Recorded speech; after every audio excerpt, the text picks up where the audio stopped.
হঠাৎ করেই talk of the country দেশের দক্ষিণ পূর্বাঞ্চল পার্বত্য চট্টগ্রাম। পাহাড়ি বাঙালি সংঘর্ষকে ঘিরে রাজনীতির নয়া সমীকরণ তৈরি হচ্ছে এই অঞ্চলে। খাগড়াছড়ি রাঙামাটিতে সাম্প্রদায়িক হামলায় 4 জন পাহাড়ির প্রাণ হারিয়েছেন। দুই পক্ষের আহতের সংখ্যা 50 ছাড়িয়ে গেছে। কিন্তু আবারও কেন অশান্ত হয়ে উঠল পার্বত্য চট্টগ্রাম? এই অশান্তির কারণই বা কি? আড়ালে থেকে আসলে কারা দাবা বোর্ডের গুটি নাড়ছে? পাহাড়িরা কি সত্যি জুমল্যান্ড প্রতিষ্ঠার পথে হাঁটছে? কি বলছেন রাজনৈতিক বিশ্লেষকেরা? পার্বত্য চট্টগ্রামের অশান্তি অস্থিতিশীলতা নতুন কিছু নয়। খাগড়াছড়িতে মোটরসাইকেল চুরির ঘটনাকে কেন্দ্র করে যে সাম্প্রদায়িক হামলা সংঘর্ষের ঘটনা ঘটল তা এক কথায় নজিরবিহীন। কেননা এর আগেও এই পাহাড়ে দিনে দুপুরে ব্যাংক ডাকাতির মতো ঘটনা ঘটেছে, হামলা হয়েছে, কিন্তু তারপরেও পাহাড়ি বাঙালি কোনো সংঘাতে লিপ্ত হয়নি। এখন তিলকে যে তাল করার ষড়যন্ত্র লিপ্ত আছে কোনো অদৃশ্য শক্তি, তা নিয়ে আলোচনা হচ্ছে নানা মহলে। যে অদৃশ্য শক্তির আঙুলি নির্দেশে সংগঠিত হচ্ছে সবকিছু। আন্তঃবাহিনী জনসংযোগ পরিদপ্তর পার্বত্য চট্টগ্রামের চলমান উত্তেজনাকর পরিস্থিতি সম্পর্কে জানায়, গত 18 সেপ্টেম্বর খাগড়াছড়ি জেলা সদরে মোটরসাইকেল চুরির ঘটনাকে কেন্দ্র করে কতিপয় উচ্ছৃঙ্খল জনগণের পিটুনিতে মোহাম্মদ মামুন নামের এক যুবক প্রাণ হারান। এই ঘটনাকে কেন্দ্র করে পরের দিন বিকেলে দিঘিনালা কলেজ থেকে বাঙালি শিক্ষার্থীরা একটি বিক্ষোভ মিছিল বের করে মিছিল লার্মা স্কয়ারে এলে তাদের বাধা দেয় পাহাড়িরা। এতে দুই পক্ষের মধ্যে সংঘর্ষের শুরু হয়ে যায়। এই সময় সংঘর্ষকারীদের কয়েকজন বোয়ালখালী বাজারের কয়েকটি দোকানে অগ্নিসংযোগ করে। আগুনে পাহাড়ি বাঙালি উভয় পক্ষের দোকানপাট পুড়ে ছাই হয়ে যায়। উভয় পক্ষের সংঘর্ষে উত্তেজনা দ্রুতই ছড়িয়ে পড়ে। খাগড়াছড়িতে পাহাড়ি বাঙালি সংঘর্ষের প্রভাব গিয়ে পড়ে পার্শ্ববর্তী রাঙামাটি জেলাতেও।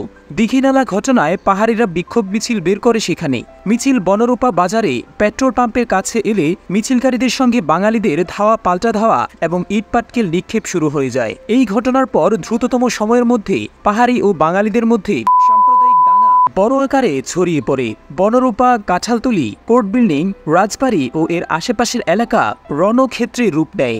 পরিস্থিতি নিয়ন্ত্রণে আনতে দুই জেলাতেই 144 ধারা জারি করেছে অন্তর্বর্তী সরকার। 3 পার্বত্য জেলার সবাইকে শান্ত থাকার আহ্বান জানিয়েছেন অন্তর্বর্তী সরকারের প্রধান উপদেষ্টা ডক্টর মোহাম্মদ ইউনূস। গুরুত্ব বিবেচনায় স্বরাষ্ট্র উপদেষ্টার নেতৃত্বে সরকারের উচ্চ পর্যায়ের একটি প্রতিনিধি দল খাগড়াছড়ি ও রাঙামাটি পরিদর্শন করছেন। বিষয়টি সরকারকে যে ভাবিয়ে তুলছে তার নানা তৎপরতায় ফুটে উঠেছে। রাজনৈতিক মহলকেও বিষয়টি নাড়া দিয়েছে।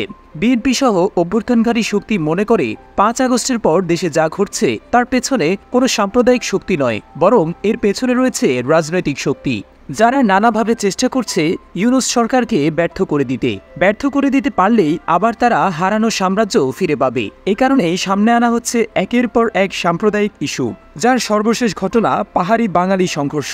ভয়াবহ এই সংঘর্ষের জেরে নিরাপত্তা বিশ্লেষকদের অনেকেই পাহাড়ে আরও সেনা ক্যাম্প বাড়ানোর দাবি তুলছেন। কথা বলছেন নিরাপত্তা পরিস্থিতি নিয়ে, যাতে পাহাড়ের ওপার থেকে ভারতীয় কোনো শক্তি প্রভাব খাটাতে না পারে।